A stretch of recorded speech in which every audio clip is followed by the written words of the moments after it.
அன்பினர்களே அனைவருக்கும் இனிய வணக்கம். இன்றைய கதைக்கெல்லாம் வாங்க நிகழ்ச்சிக்கு உங்கள் அனைவரையும் அன்புடன் வரவேற்கிறோம். வணக்கம் ஃபாதர். வணக்கம் விவேக். வருக. நான் நல்லா இருக்கேன் ஃபாதர். நீங்கள் எப்படி இருக்கீங்க ஃபாதர்? நல்லா இருக்கிறேன். சிறப்பு ஃபாதர்.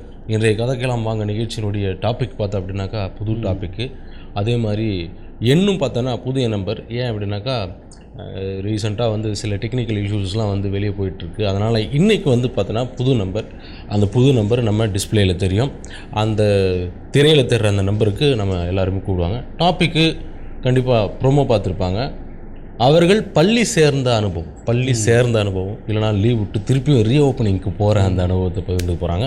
அதுக்கு முன்னாடி நீங்கள் சென்ற வாரம் அதற்கு முந்தின வாரத்தில் பார்த்தோம் அப்படின்னாக்கா ஐரோப்பியாவுக்கு புனித பயணம் போய் வந்தீங்க. ஆமாம். நீங்கள் ஃபாதர் ஜெனித் ஃபாதர், அப்புறம் பெரிய ஃபாதர், ஆமாம் டேவிட் ஃபாதர் போவோம். ஸோ அந்த அனுபவத்தை பற்றி உண்மையிலே ரொம்ப அற்புதமான அனுபவம் தான். ஏன்னா இயேசு கிறிஸ்து பிறந்து வளர்ந்த இடம் ஒரு புறம், இன்னொரு புறம் நம்முடைய திரு அவை வளர்ந்த இடம், அதுதான் ஐரோப்பா. ஏராளமான புனிதர்கள், இன்னமும் நம்முடைய திருத்தந்தை அவர்களுடைய அந்த ஆட்சி பீடம், அதை சார்ந்த நம்முடைய லூர்து அன்னை, பாத்திமா அன்னை, இவங்கெல்லாம் காட்சி கொடுத்த இடம். இதெல்லாம் பார்க்கும் பொழுது உண்மையிலே ரொம்ப நெகிழ்ச்சியாக இருந்துச்சு. எப்படிப்பட்ட ஒரு பிரம்மாண்டம். நம்ம சொல்கிறோம்ல, இந்த கட்டிடக்கலைகள் அப்படி சொல்கிறோம், அது எப்படி தெரியல, வார்த்தைகள்லாம் இப்படி இருந்துச்சு அப்படின்லாம் சொல்ல முடியாது. ஒவ்வொரு பேராலயங்களும் அவ்வளோ அற்புதமான ஒரு அமைப்பு, அவ்வளோ பிரம்மாண்டம். எப்படி செஞ்சுருப்பாங்க, என்ன பண்ணியிருப்பாங்க, எதையுமே யோசிக்க முடியும். அப்படிப்பட்ட ஒரு இது மக்கள்கிட்ட அவ்வளோ அழகான ஒரு என்ன சொல்கிறது டிசிப்ளின் சொல்லுவாங்க. எல்லா இடங்களில் 8 லட்சம் மக்கள் பாத்திமாவில் கூடுறாங்க. சத்தமோ இறைச்சலோ அவங்க இவங்கன்னு கத்துறது எதுவுமே இல்லை. அப்போது அந்த வாழ்வியல் வேற ஒன்றை நமக்கு கற்றுத்தருகிறது. ஒவ்வொரு வாழ்வியலுமே நிறைய நல்லவைகள் இருக்குது. அப்போ அந்த வாழ்வியலில் அப்படி இன்னொரு நல்லது இருக்குது அப்படிங்கிறத நமக்கு உணர வைக்கும். சூப்பர் ஃபாதர், அற்புதம் ஃபாதர். ஸோ இந்த நேரத்தில் பார்த்தோம்னாக்கா நம்ம ஒரு விஷயத்தை சொல்லி ஆகணும். வந்ததும் தந்ததும் நிகழ்ச்சியில் இந்த ஐரோப்பிய திருப்பயணம் நீங்கள் போயிட்டு வந்த அது குறித்த செய்திகளை பெரிய ஃபாதர் சொல்லுவாங்க, டேவிட் ஃபாதர் சொல்லுவாங்க. அது குறித்த காட்சிகள், படக்காட்சிகள், அது எல்லாத்தையுமே அவங்க காட்டுவாங்க அப்படின்றத தெரிவிச்சுக்கிறோம். சரிங்க ஃபாதர், இன்றைய டாபிக் வருவோம். இன்றைய டாப்பிக்கில் நீங்கள் பள்ளியில் சேர்ந்த அந்த அனுபவத்தை பற்றி சொல்லுங்கள். ஆமாம். நான் இன்றைக்கி இருப்பது போல் ப்ரீகேஜி எல்கேஜி அப்படிலாம் படிக்கலை. சாதாரண தமிழ் மீடியத்தில் தான். பால்வாடி படிச்சிங்களா ஃபாதர்? பால்வாடிக்கு போயிருக்கிறேன். நல்ல சாப்பாடு தருவாங்க. சரிங்க ஃபாதர். ஸோ நிகழ்ச்சியில் முதல் காலர் வந்துட்டாங்க, தொடர்ந்து பேசலாம் ஃபாதர். உங்களுடைய அனுபவத்தை பகிர்ந்துங்க. இணைப்பில் யார் இருக்கீங்க? வணக்கம். யார் பேசுகிறீங்க? எங்கேருந்து பேசுகிறீங்க? கேரளாவிலேருந்து பேசுகிறீங்க. யார் பேசுகிறீங்கம்மா? என்ன பேர் சொல்லுங்கம்மா? ஆனந்தமேரி, கேரளாவிலேருந்து பேசுகிறீங்க. பேசுங்கம்மா. நம்ம ஃபாதர் இருக்காங்க, பவுலா ஃபாதர். உங்களுடைய அனுபவத்தை அவங்களோட பகிர்ந்து. அம்மா வணக்கம், எப்படி இருக்கிறீங்க? நல்லா இருக்கும் ஃபாதர். நீங்க எப்படி இருக்கீங்க? ரொம்ப நல்லா இருக்கிறேங்கம்மா, ரொம்ப நல்லா இருக்கிறேன். மாதா டிவி பார்க்குறீங்க? ரொம்ப நாளா டைப் பண்ணிட்டு இருக்கோம். அப்படிங்களாம்மா? ஆமா. ரொம்ப நாளா எங்க குடும்பத்துல கஷ்டமாவும் இருக்கு. அம்மாவுக்கு ஒரு உடம்பு முடியல, அதெல்லாம் பாத்துக்கிட்டு இருக்கோம். அதனால உங்கள்கிட்ட பேசி உங்க மூலியமா அம்மாவுக்கு நல்ல ஒரு குணமாகும்னு ஒரு நம்பிக்கையில தான் உங்கள்கிட்ட பேசணும்னு நாங்க ரொம்ப நாளா டைப் பண்ணிக்கிட்டு இருக்கோம். ஆனா கிடைக்கவே இல்லை. கண்டிப்பாங்கம்மா, நம்ம அம்மாவுக்காக தொடர்ந்து நற்கருணை ஆண்டவர்கிட்ட மாதாமுடைய பரிந்துரையில் வைப்போம். கண்டிப்பாக கடவுள் குணம் தருவார், சுகம் தருவார். சரிங்கம்மா, சரிங்கம்மா. ஓகே ஓகே ஓகே சரிங்கம்மா. இப்போ இந்த வாரம் தலைப்பு கேட்டிருப்பீங்க, நம்ம பள்ளியில் சேர்ந்த அனுபவம். அப்படி இருந்தா, இல்லை உங்களுடைய மகனையோ மகளையோ இல்லை பேர குழந்தைகள் அவங்கள ஸ்கூலில் முதல் நாள் விடும்போது அந்த அனுபவம் பற்றி கொஞ்சம் பகிர்ந்துக்கங்கம்மா. சரி சரி. பிள்ளைய நான் கொண்டு விட போகல. ஆனா பையனை கொண்டு விட போனோம். பையன் படிக்கல. பையனுக்கு இப்போ 38 வயசு ஆயிடுச்சு. ஆமா, பையன் கல்யாணம் முடிச்சு 3 பிள்ளைங்க இருக்கு. பையன் ஆமா 3 பிள்ளைகளும் படிச்சுட்டு இருக்காங்க. லாஸ்ட் ஒரு 4 வயசுக்குள்ள வந்து மூத்த புள்ள வந்து 8ஆம் கிளாஸ் படிக்கு. 2வது பையன் வந்து 6ஆம் கிளாஸ். அதான் அவங்கள பள்ளியில சேர்த்த அந்த நேரம் எப்படி இருந்துச்சுக்குமா? கல்லூரியில பொம்பளை பிள்ளைய சேர்க்கும்போது கொஞ்சம் அழுகத்தான் செஞ்சுச்சு. இருந்தாலும் அவங்க கொஞ்சம் நல்லா நான் கொண்டு பையனை கேட்கும்போது பையன் பயங்கர 1ஆம் கிளாஸ்ல எல்லாம் கேட்கும்போது பயங்கர கரெக்ட் அழுது. ஆமா, வீட்டுக்கு வந்துருவேன். ஒரு 2 மாசமா வீட்டுக்கு வந்துருவேன் இருந்தாப்புல. சரி, அதுக்கடுத்து நாங்களும் போய் வாரம் போய் பார்ப்போம். நம்ம சர்ச்சு இப்ப அந்த சர்ச்சை மடத்துலதான் சேர்த்திருந்தோம். ஹாஸ்டல்ல எங்க வீட்டுக்கு வந்து நாங்க 8 இருந்தோம். அதனால வண்டி போக்கு இல்ல. அதனால பையனை கொண்டு சேர்த்து மடத்துல கொண்டு சேர்த்து அங்கேயே இருந்து படிக்க வச்சோம். 1ஆம் கிளாஸ்ல இருந்து படிக்க வச்சு அங்கேயே கொஞ்சம் கஷ்டம் தான். அதனால பையன் ஒரு 2 மாசமா கொஞ்சம் அழுகையா தான் இருந்துச்சு. நாங்களும் போயிட்டு அழுதுட்டு தான் வருவோம். பார்த்துட்டு பையன் எப்படி இருக்குங்க. சரி, ஓன லீவுக்கு வந்துட்டு திருப்பி போகும்போது கொஞ்சம் சந்தோஷமா போச்சு. நல்லதுங்கம்மா, நல்லது. ரொம்ப ரொம்ப நல்லதுங்கம்மா. நிறைய பெற்றோர்கள் தங்களது குழந்தைகளை ஸ்கூல்ல சேர்க்கறதுனால அவங்களுக்காகவும் ஜெபிப்போம். 2வது பையனையும் அதே மாதிரி மடத்துலதான் கொண்டு சேர்த்தான். பையன் இருக்க மாட்டான்ட்டான். அது பிறகு இருந்து படிச்சுட்டு இருந்தேன். அப்புறம் அது பிறகு 2ஆம் கிளாஸ் பையன் 2ஆம் கிளாஸ் படிக்கும் போதே அவங்க அப்பா இறந்து போனாரு. 2ஆம் கிளாஸ் படிக்கும்போது அந்த சின்ன பையன் வந்து 2ஆம் கிளாஸ் படிக்கும்போது அவங்க அப்பா இறந்து போனாரு. அவங்க அப்பா இறந்து இப்போ 28 வருஷம் ஆயிடுச்சு. பையனுக்கு 10 வயசு, இளைய பையனுக்கு 8 வயசு. அவங்க அப்பா இறக்கும்போது அப்புறம் கஷ்டப்பட்டு படிக்க வச்சு பெரிய பையன் வந்து காலேஜ் எல்லாம் படிச்சு மெட்ராஸ்லதான் ஆவடியில படிச்சாங்க. ஆமா, சரிங்கம்மா. நாங்கள் தொடர்ந்து வேண்டிக்குவோம். நிறைய குழந்தைகளுக்காக நீங்களும் ஜெபிங்க, நாங்களும் ஜெபிக்கிறோம். ரொம்ப சந்தோஷமா உங்கள்கிட்ட பேசுனதுல ரொம்ப அம்மாவுக்காகவும் கண்டிப்பாக உங்களுடைய அம்மாவுக்காக தொடர்ந்து ஜெபிக்கிறோம். கடவுள் நிறைவாக ஆசீர்வதிப்பார். உங்கள் வழியாக நிறைய உடல் நலம் இல்லாமல் இருக்கிற பெற்றோர்களுக்காக, பெரியவங்களுக்காக கண்டிப்பாக மாதா தொலைக்காட்சி குடும்பம் ஜெபிக்கிறது. கண்டிப்பாக ஃபாதர்.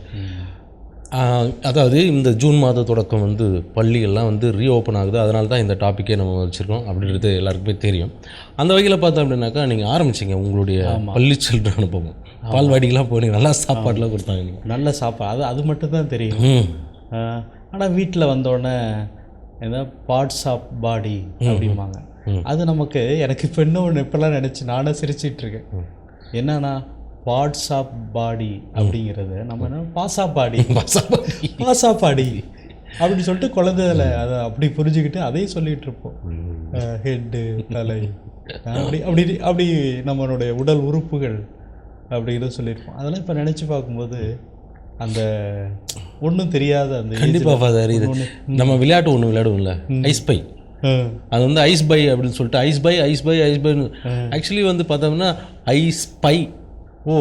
நான் வந்து ஒளிஞ்சிக்கிறேன், இல்லைன்னா நான் வந்து வேவ் பார்க்குறேன் அப்படின்றத விளையாட்டு பேரை ஐஸ் பை ஆகிட்டோம். நம்ம ஐஸ் பாய். ஆமாம், அதனால் அந்த குழந்தை பருவம் ஒன்றையும் தெரிந்து கொள்வதில் அந்த ஒரு இது இருக்குது பார்த்தீங்களா, ரொம்ப அழகான இதுதான். அப்போ தான் மனிதர்களை தெரிஞ்சுக்குவோம், கட்டிடங்களை புரிஞ்சுக்குவோம், இன்னும் நம்மளுடைய எழுத்தை தெரிஞ்சுக்கிறது. அது உண்மையிலுமே ரொம்ப இன்ட்ரெஸ்டான. நீங்கள் போன அந்த முதல் நாள் சொல்லுங்கப்பா, அழுதுகிட்டே போனீங்களா, ஜாலியாக சிரிச்சுக்கிட்டே? இல்லை, உண்மையை சொல்லப்போனால் எனக்கு முதல் நாள் ஞாபகம்லாம் இல்லை. ஏன்னா நான் கொன்னக்குடியில் ஒரு நம்மளுடைய ஆர்சி ஸ்கூலில் தான் நான் முதலாக போகிறேன். ஆனால் எனக்கு என்னன்னா நிறைய ப்ரைஸ் வாங்குறது, கிளாஸில் ஃபஸ்ட் ரேங்க் வாங்குறது, அப்படி இருக்கும்போது நம்மளை நிறைய பேர் பாராட்டுறது, அது மாதிரி விஷயங்கள்லாம் ஞாபகம் இருக்குது. ஆண்டு விழாவில் டான்ஸ். அப்போ நீங்கள் சிரிச்சினே தான் போயிருப்பீங்க ஸ்கூல். ஆமாம். நான் வந்து பள்ளிக்கு போகிறது வந்து வெறுத்த மாணவன் இல்லை, அது வந்து ஒரு ஆனந்த அனுபவமாக கொண்டாடினோம். பயங்கரமாக வருது. அதனால் எனக்கு இப்போ இன்னும் கூட யோசிச்சு பார்க்கும்போது நம்ம ஒரு ஆண்டு விழாவில் 2வது படிக்கும்போது தலையில் கேப்லாம் போட்டுட்டு ஏதோ ஒரு பாட்டுக்கு டான்ஸ் ஆடினேன்.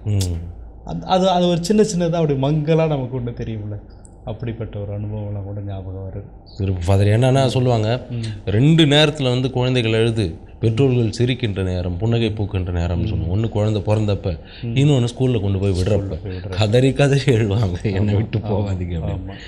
இன்றைக்கி பார்த்தோம்னாக்கா சில குழந்தைங்கள்லாம் வந்து ஜாலியாக அப்படியே போவாங்க. ஆனால் 2-3 நாள் கழித்து பார்த்தோம்னா அவங்களுக்கு பிடிக்காது பள்ளி. ஏன்னா அது ஒரு டிஃப்ரெண்ட்டு பொசிஷனு, இடமே வேறு, ஆட்கள் புதுசு அப்படின்னு சொல்லிட்டு கொஞ்ச நாள் போக போக அப்புறம் நண்பர்களை ஏற்படுத்திக்கிறாங்க. ஸோ அந்த வகையில் பார்த்தோம்னா இந்த பள்ளி செல்கின்ற அந்த நாள் ரொம்ப முக்கியமான நாளாக இருக்கும். பல பேருக்கு ஞாபகம் இருக்காது, காதில் இப்படி கையெல்லாம் வச்சு உங்களை பண்ணியிருப்பாங்களே, அதெல்லாம் ஞாபகம் இல்லை. ஆனால் எனக்கு இன்னொரு ஒரு நிகழ்வு நல்லா ஞாபகம் இருக்குது. என்ன அப்படின்னா, அப்போல்லாம் நம்ம ஸ்லைடு தான். ஆமாம், ஸ்லேட்டு. அது வந்து ஒன்று கல் ஸ்லேட்டு அப்படி ஒன்று வாங்கி தருவாங்க. அது ஸ்லைடு தான் ஸ்லேட் ஆகிட்டோம். ரொம்ப ரொம்ப நல்லாயிருக்கும். அப்போ வந்து என்னன்னா, ஏதோ ஒரு பையன் நம்ம அந்த ஸ்லைடு உடையிறது தான் வகுப்பில், அதை எப்படியும் மாதத்துக்கு ஒரு ஸ்லைடாவது மாற்றுவோம். அப்போ வந்து உடஞ்சோன்னு பயங்கரமாக அழுகிறேன். 2வது படிக்கும்போது நினைக்கிறேன், பயங்கரமாக அழுகிறேன். அழுதோன்னே எங்கள் ஆசிரியை கூப்பிட்டு, ஏன்ப்பா ரொம்ப அழுவுற, வேறு வாங்கிக்கிறேன், ஏன்னா ஸ்கூல் லைஃப்ஸில் கொடுப்பாங்க தருவாங்க, வேறு நான் தரேன் அழாத அப்படின்னு அவங்க காம்ப்ரமைஸ் பண்ணும்போது நான் சொல்கிறேன், எங்கள் அப்பா கஷ்டப்பட்டு வாங்கி கொடுத்தாரு. அதை கடைசி வரலையும் அந்த ஆசிரியை என்னை பார்க்கும்போதெல்லாம் சொல்லுவாங்க, சின்ன வயசுலேயே வந்து அப்பா கஷ்டப்படுறாரு, அம்மா கஷ்டப்படுறாருன்னு இந்த பையன் சொன்ன பையன் வாழ்க்கையில் ரொம்ப நல்லா இருப்பாங்க அப்படின்னு சொன்னாங்க. ஆனால் இன்றைக்கி நாம் நினச்சி பார்க்கும்போது நம்மளுடைய குழந்தைகளுக்கு அப்பா கஷ்டப்படுறாங்க, அம்மா கஷ்டப்படுறாங்க அப்படிங்கிற அந்த ஒரு உணர்வே பல நேரங்களில் வரதில்லை. அப்படிங்கிற இது ரொம்ப ஆச்சரியமாக தான் இருக்குது. கண்டிப்பாக. இன்னொரு விஷயம் பார்த்தோம் அப்படின்னா, இந்த பள்ளி செல்கிற நேரத்தில், பள்ளியில் சேர்க்குற நேரத்தில் வந்து அவங்களுக்கு அந்த ப்ரிப்ரேஷன் அப்படின்னு சொல்லிட்டு, அதுக்கு முன்னாடி வந்து அவங்களுக்கு என்ன உடை இருந்தது தெரியாது, ஆனால் அவங்களுக்கு ஸ்கூல் யூனிஃபார்ம் அப்போல்லாம் பார்த்தோம் அப்படின்னா ஸ்கூல்லேயே கொடுத்துருவாங்க. நார்மலாக அவங்க என்ன உடையில் போகிறாங்களோ போவாங்க. அப்புறம் அவங்களுக்கு அளவு எடுத்து அதை வந்து பக்கத்தில் இருக்கிற ரீஜனல் ஆஃபீஸ்க்கு அனுப்பி அவங்களுக்கு புதுசாக சீருடை தச்சு அனுப்புவாங்க 2 செட். நம்ம வீட்டில் அப்போல்லாம் அந்த சீருடைகள்னு இல்லை, பொதுவாகவே ஆடைகள் தைக்கும் பொழுது என்ன சொல்லுவாங்கன்னா, கொஞ்சம் பெருசாக பையன் வளர்கிற பையன் பெருசாக போட்டு போகும். பள்ளி அனுபவம் ரொம்ப அழகானது தான். முட்டி மறைச்சிக்கிட்டு போயிரு சட்டையை. அப்புறம் ஃபாதர், பள்ளி சேர்கின்ற அந்த காலகட்டத்தில் இன்னொரு நிகழ்வு நடக்கும்.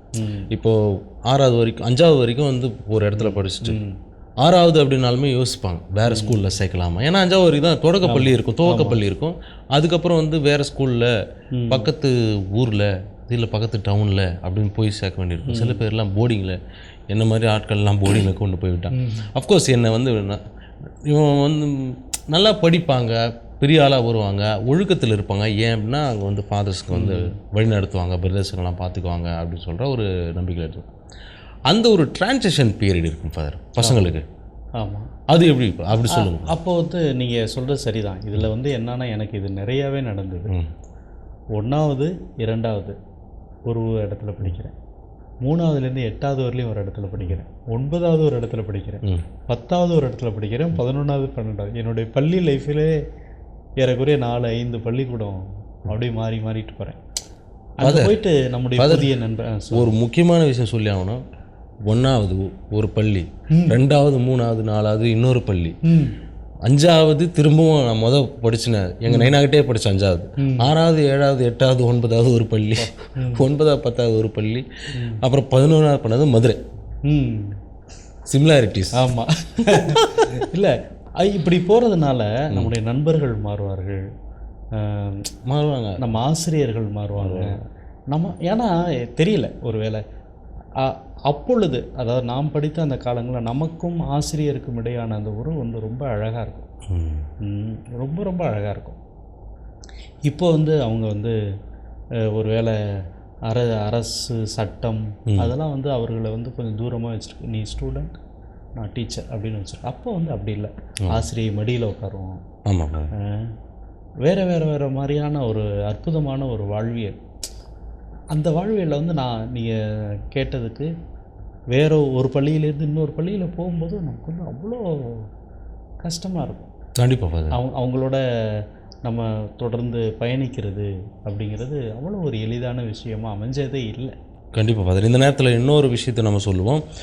இந்த புது எண் வந்து பார்த்தோம் அப்படின்னாக்கா பல பேருக்கு வந்து தெரிஞ்சிருக்க வாய்ப்பில்லை. அதனால் வந்து தொடர்பில் வேறு நம்பரே வந்து நீங்கள் டைப் பண்ணிகிட்ருப்பீங்க, பழைய எண்ணை வராமலும் இருக்கலாம். ஸோ அதனால் அந்த புதிய எண் திரையில் தோன்ற அந்த புதிய எண்ணுக்கு நீங்கள் அழைச்சிங்கனாக்கா இந்த நிகழ்ச்சியில் தொடர்பு கொள்ள முடியும், பேச முடியும். நாம் தொடர்ந்து பேசலாம் ஃபாதர். ஆமாம். அடுத்து போர்டிங் ஸ்கூல்ஸ், ஹாஸ்டல் ஸ்கூல்ஸ் அப்படின்னு இருக்கும்போது சின்ன ஒரு 6வது அப்படி கொண்டு போய் விடுறோம். நான்லாம் இல்லை, எனக்கெல்லாம் அங்கே என்ன நடந்ததுன்னே தெரியல. 9வது படிக்கிற வரைக்கும் ஒரு 6, 7, 8, 9 4 வருஷம் இருந்திருக்கேன் ஃபாதர். இதில் வந்து இடையில ஃபெயிலாம் இருக்கிறேன். அப்படின்னு பார்த்தோன்னா ஒரு வருஷம் எக்ஸ்ட்ரா தானே. அந்த 5 வருஷத்தில் வந்து அங்கே என்ன நடந்தது அப்படின்றது எனக்கு மெமரியிலே சுத்தமாக இல்லை. சில அனுபவங்கள் மட்டும் இருக்குது. சில ஒரு நாள் வந்து ஒரு பையனை அடிக்கிறதுக்கு துரத்து எதுக்காகன்னு தெரியல. அப்புறம் அங்கே வந்து விளையாடின அனுபவம், கோலி விளையாடுவோம். அப்புறம் வந்து ஸ்பெஷல் அக்கேஷனில் பார்த்தோம்னாக்கா பிரியாணி போடுவாங்க. அது பிரியாணியா பொங்கலா அது என்னன்னு தெரியாது. இப்போ தான் அது பிரியாணின்னு தெரியும். ஓ அப்படிதான் இருக்குமா பிரியாணி? இன்றைக்கி இருக்கிற பிரியாணிக்கும் அன்றைக்கி இருந்த பிரியாணிக்கும் சம்மந்தமே இல்லை. அந்த மாதிரியான அனுபவங்கள் இல்லை, அந்த மாதிரி கேட்குறேன் சொல்லுங்கள். நீங்கள் சொல்கிறாப்புல நானும் கூட 9ஆம் வகுப்பு மட்டும் விடுதியில் படிக்கிறேன். அந்த விடுதியில் படிக்கும் பொழுது அம்மா அப்பாவை பார்க்குறதுக்காக ஒரு ஏக்கம் இருக்கும் பார்த்தீங்களா, அது ரொம்ப ரொம்ப இதாக செகண்ட் சண்டேக்காக காத்துக்கிட்டு இருந்துட்டு அவங்க வரும்போது என்ன துணி போடணும், எப்படி சீவணும், எல்லாத்தையுமே பிளான் பண்ணுவோம். நம்ம தம்பிக்கு என்ன வாங்கி கொடுத்து அனுப்பணும், தங்கைக்கு என்ன கொடுத்து அனுப்பணும், இதெல்லாம் ரொம்ப இதாக யோசிப்போம். அப்போ வந்து நம்முடைய நண்பர்கள் கொடுத்த தின்பண்டங்கள்லாம் பத்திரமா வச்சுருந்து கொடுத்த காலங்கள்லாம் தெரியல. அந்த அந்த அந்த நேரத்தில் நம்ம உறவை புரிந்து கொள்கிற காலகட்டம் அது ரொம்ப ஒரு மாதிரி நிகழ்ச்சியாக தான் நடந்திருக்கு. கண்டிப்பாக ஃபாதர். இந்த மாதிரி பள்ளி செல்வது அது வரைக்கும் பார்த்தோம்னாக்கா வீட்டுக்கு ராஜா ராணி தான். ஆமாம் ஆமாம். குழந்தைகளுடைய பருவம் பள்ளி, அதாவது அது வந்து பாலகர் பள்ளியாக கூட இருக்கலாம். அது வரைக்கும் பார்த்தோம்னா வீட்டுக்கு ராஜா ராணி அவங்க தான். அவங்க போவாங்க, இஷ்டத்துக்கும் பட்டாம்பூச்சி மாதிரி பறந்துட்டுருப்பாங்க. அதை கொண்டு போய் ஒரு இடத்துல உட்காந்து வச்சு புது புது விஷயத்தெல்லாம் காமிக்கும்போது ஒன்று பிரமிப்பாக பார்ப்பாங்க, இன்னொன்று வந்து பயத்தோடையும் பார்ப்பாங்க. ஐயோ என்ன நடக்கும்போது அப்படின்னு சொல்லிட்டு. சரி, இந்த உணர்வுகளுக்கு பின்னாடி என்ன இருக்குது அப்படின்னா ஒரு மிகப்பெரிய எதிர்காலத்தை நம்ம வந்து இந்த பாடசாலையில் கற்றுக்குறோம் அப்படின்றது ஆரம்பத்திலே வந்து புகட்ட வேண்டிய அந்த அவசியத்தில் வந்து ஆசிரியர்கள் இருக்கிறாங்க. ஸோ அதை செஞ்சுக்கிட்டும் இருக்காங்க. ஸோ அதுதான் வந்து நம்ம திருப்பி பார்க்க வேண்டிய ஒன்றா இருக்கு இல்லையா ஃபாதர்?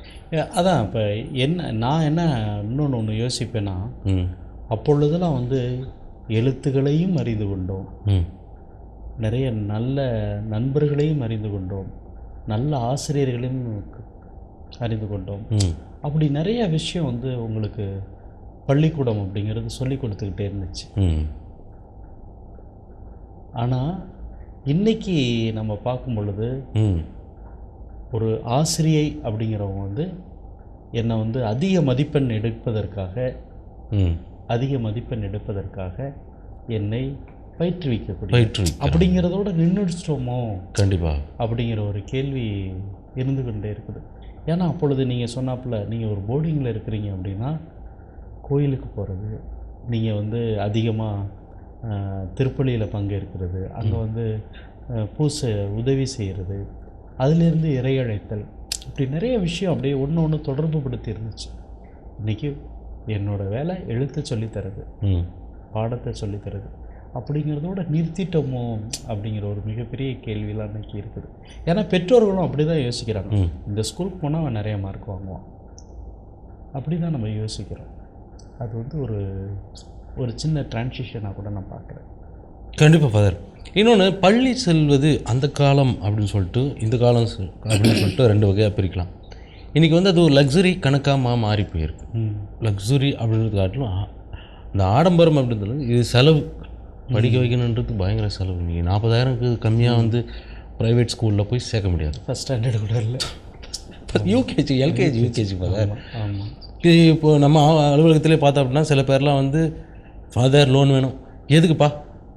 பையனுக்கு ஃபீஸ் கட்டணும். எவ்வளோ கட்டணும்? 60,000 70,000.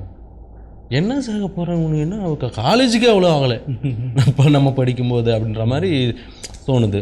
ஸோ அந்த வகையில் பார்த்தோன்னா இந்த ஒரு மாற்றத்தையும் நம்ம வந்து கொஞ்சம் சிந்திச்சு பார்க்கணும் இன்னைக்கு நாளில். அப்புறம் இந்த பள்ளி அனுப்புறதுல இன்னொரு முக்கியமான செயல்முறை என்ன இருக்குது அப்படின்னா, அப்போ இருந்து பார்க்கப்பட்டது என்னென்னாக்கா அவனுக்கான விமோசனம் அதுதான். அப்போ இன்றைக்கி வந்து அதுவே வந்து ஒரு கெடுபடியான ஒரு சூழ்நிலையில் அவன் இருக்கிறான, ஒரு ப்ரெஷரைஸ்டு சுச்சுவேஷனில் இருக்கிறாப்புலையும் அந்த பிள்ளை அப்படின்னு கூட தோணுது இல்லை. இப்போ பேரண்ட்ஸுக்குமே ஸ்ட்ரெஸ் தான். கண்டிப்பாக. என்னன்னா நான் என்ன நினைக்கிறேன், இன்றைக்கி நம்ம தொடர்பு படுத்தி பார்க்குற ஒரு பண்பாடு அதிகமாகிட்டே இருக்குது. அவங்க வந்து இந்த ஸ்கூலில் சேர்த்துருக்காங்க, அவங்க வந்து ஃபீஸ் 1 லட்சம் கட்டுறாங்க, என் குழந்தைய வந்து நான் ஒரு 5000 10,000 இப்போ ஸ்கூல்லன்றேன்னா என்ன நினைப்பாங்க, இப்படி நம்ம வந்து எடை போட்டு பார்க்க ஆரம்பிச்சிடுறோம். அந்த குழந்தையோட யூனிஃபார்ம் பற்றியா, அந்த குழந்தை போகிற வேன் பற்றியா, இப்படிலாம் நிறையா என்ன சொல்கிறது தொடர்பு படுத்தி பார்க்குறது, கம்பேர் பண்ணி பார்க்குறது நம்ம அறியாமல் இன்றைக்கி சொசைட்டியில் வந்து அதிகமாக வளர்ந்துருச்சு. அது வந்து எந்த அளவுக்கு ஒரு வளர்ச்சி அப்படின்னு தெரியல. ஏன்னா குழந்தைகள்கிட்ட வந்து அதுக்கான எதிர்பார்ப்பு இன்றைக்கி இருக்குது. ஒரு சாதாரணமாக ஒன்றும் இல்லை, இப்போ நம்ம டிவைன் சிங்கர் அப்படிங்கிற ஒரு அற்புதமான ஒரு போட்டி, ஆரோக்கியமான போட்டி ஒன்றுங்கிறோம். அந்த பெற்றோர்கள் பார்க்கும்போது அந்த குழந்தைகளில் இப்படி பாடு, பயிற்சி எடு அப்படின்னு ஒரு மாதிரி ஏறக்குறைய டார்ச்சர் பண்ணுற அளவுக்கு கூட ஒரு சிலர் வந்து குழந்தைகள்கிட்ட எதிர்பார்க்குறாங்க. நீ செய், இது பண்ணு, அந்த இடத்துல இப்படி பண்ணு. அப்போ என்னென்னா அந்த சுதந்திரமே அந்த குழந்தைகளுக்கு இல்லை. எல்லாத்துலேயுமே ஒரு கலையில் கூட ஜெயிக்கிறது மட்டும்தான் அவனுடைய இலக்கு. அப்படிங்கும்போது அப்போ படிப்பில் வந்து அது மட்டும்தான் இன்றைக்கி இருக்குது அதிகமாக. அதுக்காக இவங்க நிறையா பள்ளிகளை தேடுறோம். அதை பற்றி அவங்க யோசிக்கிறதே இல்லை. இந்த பள்ளியில் வந்து குழந்தைகளுக்கு ஆரோக்கியம் எப்படி இருக்கும், நிறைய நேரத்தில் வந்து அவங்களுக்குள்ள வேறு தாழ்வு மனப்பான்மை உருவாகுது. இதெல்லாம் வந்து நிறைய சிக்கல்கள்லாம் இருக்குது. அதெல்லாம் பெற்றோர்கள் வந்து இந்த நேரத்தில் வந்து இதை புரிஞ்சுக்கிட்டு நம்முடைய குழந்தைகள் வந்து ரொம்ப ஆரோக்கியமாக வளர்க்கப்படணும் அப்படிங்கிற ஒரு உணர்வு வந்து கண்டிப்பாக முக்கியமானது. கண்டிப்பாக பதில். இன்னொன்று வந்து இந்த மாணவ பருவத்தில் குழந்தைகள் வந்து கம்பேரிசன்ஸ் பார்க்குறாங்க. நீங்கள் சொன்ன மாதிரி அந்த தொடர்பு படுத்தி பார்க்கும்பொழுது அவனை விட நான் பெட்டராக இல்லை இந்த பொண்ணை விட நான் வந்து பெட்டராக இல்லை, ஏதோ ஒரு விதத்தில் படிப்பில் இல்லை பாடக்கூடியதில், திறமையில், விளையாடக்கூடியதில் இந்த கம்பேரிசன் அப்போ இருந்தப்போ வந்து அது ஓகே, நமக்கு வரல, நமக்கு வேறு ஏதோ வருது அப்படின்னு நம்ம நினச்சிக்கிட்டோம். இப்போ அது என்னன்னாக்கா அதுவே வந்து கொஞ்சம் ப்ரெஷராக எனக்கு வரலையே அப்படின்னு சொல்லிட்டு வீட்டில் வந்து அடம் பிடிக்கிற ஒரு சூழ்நிலை இருக்கும். இப்போ நம்ம தொடர்ந்து பேசலாம். நிகழ்ச்சியில் 2வது நபர் காலில் வெயிட் பண்ணுறாங்க, பேசலாம். வணக்கம், எங்கேருந்து பேசுகிறீங்க, யார் பேசுகிறீங்க? வணக்கம்ண்ணா, என் பேர் கெவின், மதுரையிலேருந்து பேசுகிறேன். வணக்கம் கெவின், மதுரையிலேருந்து பேசுகிறீங்க. ஃபாதர் இருக்காங்க, உங்களுடைய பள்ளி சென்ற அனுபவத்தை பகிர்ந்துக்குங்க. வணக்கம் ஃபாதர், எப்படி இருக்கீங்க? நல்லா இருக்கேன் தம்பி, நீங்கள் எப்படி இருக்கிறீங்க? ரொம்ப நல்லா இருக்கேன் ஃபாதர். ரொம்ப நேரமாக ட்ரை பண்ணிட்டு இருந்தேன், லைனே கிடைக்கல. அப்படிங்களா? இன்னைக்கு என்னன்னா நம்ம வேற எண் மாற்றி கொடுத்துட்டோம். ஆமாம், ஓகே ஃபாதர். அதில் கொஞ்சம் நம்மளுக்கு என்ன சொல்கிறது தொழில்நுட்ப சிக்கல்கள் இருக்கிறதுனால அதனால் நிறைய நேர்கள் தொடர்பு கொள்ள முயற்சி செய்கிறாங்க, கனெக்ட் ஆக மாட்டேங்குது. சரி தம்பி, சொல்லுங்கள், உங்களுடைய நீங்கள் பள்ளியில் சேர்ந்த அனுபவம் அப்படி இருந்தா பகிர்ந்து. எனக்கு ஒரு அனுபவம் இருக்கு ஃபாதர், இன்ன வரைக்கும் ஞாபகம் இருக்கு. ஒரு 3 வயசு இருக்கும், ப்ரீகேஜி, வீட்டு பக்கத்துல தான். அம்மா கொண்டு போய் விட்டாங்க. அம்மாடம் அந்நேரம் ரொம்ப அழுக, ரோட்ல உருண்டு பிறண்டு அழுகிறேன், நான் போக மாட்டேன்னு. அந்நேரம் விட்டாங்க, அந்த விட்டது ஞாபகம் இருக்கு. இப்படியே விட்டுட்டு வந்துட்டாங்க சொல்லி. அந்நேரம் என்ன பண்ணாங்க, அந்நேரம் ஒரு பழைய காலத்து சிஸ்டம், நம்ம பெருசா மானிட்டர் எல்லாம் பெருசா இருக்கும், அந்த சிஸ்டத்துல உட்காந்து ஆன் கூட பண்ணாது, ஒர்க் ஆகுமா கூட தெரியாது. ஆனா உட்கார வச்சு கீபோர்டு மவுஸ் எல்லாம் கையில கொடுத்து சும்மா விளையாட சொன்னாங்க. அந்நேரம் அது என்ன, அது கம்ப்யூட்டர் கூட எனக்கு அப்ப தெரியாது. ஆனா ஒரு அனுபவம் அது எனக்கு என்னன்னா, கீபோர்டு மவுஸ் நல்லா இருக்கு, அதை குறித்து விட்டு விளாண்டுட்டு இருந்தேன். அந்த மழலை தன்மை அதான் நல்லா இருந்துச்சு வாழ்க்கையில். தம்பி, இப்போ நீங்கள் இதை சொல்லும்போது எனக்கு ஒரு இது ஞாபகத்துக்கு வருது. முதல்ல கம்ப்யூட்டர் நான் நினைக்கிறேன் 95 நான் பார்க்குறேன். அப்பொழுது தான் அதை பார்க்குறதே ஜன்னல் வழியே எட்டி பார்த்துட்டு இங்கே வான்னு கூப்பிட்டு இதுதான் கம்ப்யூட்டர் அப்படின்னு காட்டினாங்க. பரவாயில்ல, நீங்கள்லாம் பள்ளிக்கு நுழைந்த உடனே 3 வயசுலேயே அது விளையாட்டு பொருளாக பார்த்துருக்கிறீங்க அப்படிங்கிறது உங்களுக்கும் எனக்கும் இடையே இருக்கிற அந்த தூரம் ஆமா ஃபாதர். அப்படின்னு பார்க்க முடியுது. ரொம்ப ரொம்ப ரொம்ப அழகு. அதான் இன்னைக்கு தம்பி சொல்லும்போது ஒரு விஷயம் நமக்கு தெரியுது. அன்னைக்கு இருந்த கல்வி முறை வேறு, இன்னைக்கு இருந்த கல்வி முறை வேறு. எல்லாமே இன்னைக்கு மெஷின் கூட குழந்தைகள் அதிகமாக பேசுகிறாங்களோ. ஆமாம். எல்லாமே போர்டு சார்ட்டு அப்படி வந்துட்டாங்க. அன்னைக்கு வந்து டீச்சர் தான் நம்ம சொல்லி தருவாங்க. டீச்சர் கோவம் நமக்கு தெரியும், டீச்சர் ஆச்சரியப்படுறது சொல்லுவாங்க. கண்டிப்பாக. உயிரெழுத்துக்கள் ஒவ்வொரு எழுத்துக்கும் என்ன உணர்வு இருக்குது அப்படிங்கிறதெல்லாம் நமக்கு தெரியும். இப்போ இவரே கூட பார்த்தோன்னா கெவின் லைனில் இருக்கார். அவர் வந்து அந்த முதல் நாள் வந்து ஏதோ ஒரு பொருளை பார்த்து அட்ராக்ட் ஆகிட்டார். அதுக்கப்புறம் வந்து திருப்பி போவார். அப்படி தானே கெவின் அவர்களே? அது இப்ப இன்னொரு அனுபவம் இருக்கு. நான் ஒரு 5ஆம் கிளாஸ் படிச்சுட்டு இருந்தேன். அப்ப என்ன பாத்தீங்கன்னா எனக்கு இப்ப நினைச்சா கூட அது ஒரு மாதிரி என்ன தோணும், என்ன இப்படி எல்லாம் இருந்திருக்கோமா அப்படி மாதிரி தோணுது. என்னன்னா நானும் ஃப்ரெண்டு, நம்மளோட பெஸ்ட் ஃப்ரெண்டு, நல்ல க்ளோஸ் ஃப்ரெண்டு, கிளாஸ்மேட், நல்லா ஓடி ஆடி விளையாண்டுட்டு இருந்தோம். ஸ்கூல் முடிஞ்சு வெளில அடிச்சதுக்கு அப்புறம் போகும்போது என்ன பண்ணிட்டு 2 பேரும் ஏத்து முட்டிக்கிட்டோம். முட்டையில என்ன பண்ணுச்சு, எனக்கு 2 தையல் போற அளவுக்கு ஐப்ரோல அடி. நான் என்ன பண்ண, அப்ப டீச்சர் வந்து கேட்கும் போது எப்படி ஆச்சுன்னு கூச்சமே இல்லாம இவன் தான் வந்து இடிச்சிட்டான் அந்த மாதிரி ஏதோ போட்டு விட்ட மாதிரி எனக்கு அப்ப நினைக்கும் போது அது அப்படி தெரியல. அது ஏதோ சின்ன பிள்ளையில பேசினது. இப்ப நினைக்கும் போது என்ன ஒரு பெஸ்ட் ஃப்ரெண்டே இப்படி போய் காட்டி கொடுத்துருக்கோமே அந்த மாதிரி ஒரு இது அர்த்தம் எனக்கு இப்போ உள்ளுக்க ஊர்த்திக்கிட்டே இருக்காது. இல்ல கெவின், அதாவது அப்ப நமக்கு என்னன்னா குழந்தை பருவத்துல பொய் சொல்லவே தெரியாது. பொய்யானே தெரியாது. என்ன என்ன நடந்துச்சு அப்படின்னா அது அப்படியே சொல்லுவோம். ஆனால் இப்போ வந்து நம்ம வந்து எப்படின்னா, நான் என்ன சொல்கிறேன், எப்படி அதிலேருந்து நம்ம விலகி நிற்கலாம் அப்படிங்கிற விஷயத்த வந்து நம்மை அறியாமல் நம்ம கற்றுக்குறோம். அதனால் அந்த கெவின் தான் நல்ல கெவின். ஆமாம். அதனால் அப்படி தான் நம்முடைய எல்லா அது இப்போ கெவின் சொல்லும்போது தான் ஞாபகம் வருது. அப்போ நம்முடைய விளையாட்டே வந்து ஒருத்தனோட சண்டை போடுறது, ஓடுறது, ஒடியாறது, அங்கேருந்து இங்கே குதிக்கிறது அப்படி இருக்கும். இன்றைக்கி அதுவும் மிஷின் ஆகிடுச்சு. குழந்தைங்க வந்து மொபைல் கொடுக்கலன்னா வீட்டில் சண்டை, அதில் ஒருத்தர் ஓட வைக்கிறாங்க, அதில் ஒருத்தர் கூட சண்டை போடுறாங்க. ஆமாம், அதில் யாருக்கு ஏதோ ஒரு அச்சீவ்மெண்ட் பண்ணுறாங்க, பறவைகளை துரத்துறாங்க. குழந்தைகளை எக்ஸசைஸ் அப்படிங்கிறதே கிடையாது, உடற்பயிற்சி அப்படிங்கிறதே இல்லாமல் தான் இன்றைக்கி இருக்கும் பல நேரங்கள். கண்டிப்பாக. இப்ப எங்க ஃபேமிலியிலுமே அப்படிதான் இருக்காங்க. அக்கா பசங்க எல்லாருமே ஃபுல்லா மொபைலே கையில கொடுத்துறாங்க. நானும் ஃபர்ஸ்ட் டைம் மொபைல் தொட்டது 9ஆம் கிளாஸோ 10ஆம் கிளாஸோ. வீட்டுல அக்கா யாராச்சும் வருவாங்க, அவங்க மொபைல வாங்கி ஏதாச்சும் யூடியூப்ல சர்ச் பண்ணி பாத்துட்டு இருப்போம், ஏதாச்சும் கத்துக்கலாமே. நான் இப்ப பார்த்தா எல்லாரும் கார்ட்டூன் வீடியோஸ் காட்டிட்டு விட்டுட்டு அவங்க போயிடுறாங்க. அது ஃபுல்லா உட்காந்து பாட்டிய பாத்துக்கிட்டே இருக்கு அது வாட்டிக்க. ஆனா இவங்க அவங்க வேலையை பாத்துக்கிறாங்க. அந்த ஒரு கேருங்கிறதே இல்லை சின்ன குழந்தைங்களுக்கு. சரிதான், சரிதான். ஓகே கெவின், உங்கள்ட்ட பேசினதில் ரொம்ப சந்தோஷம். Okay father. God bless you, God bless you. Thank you father.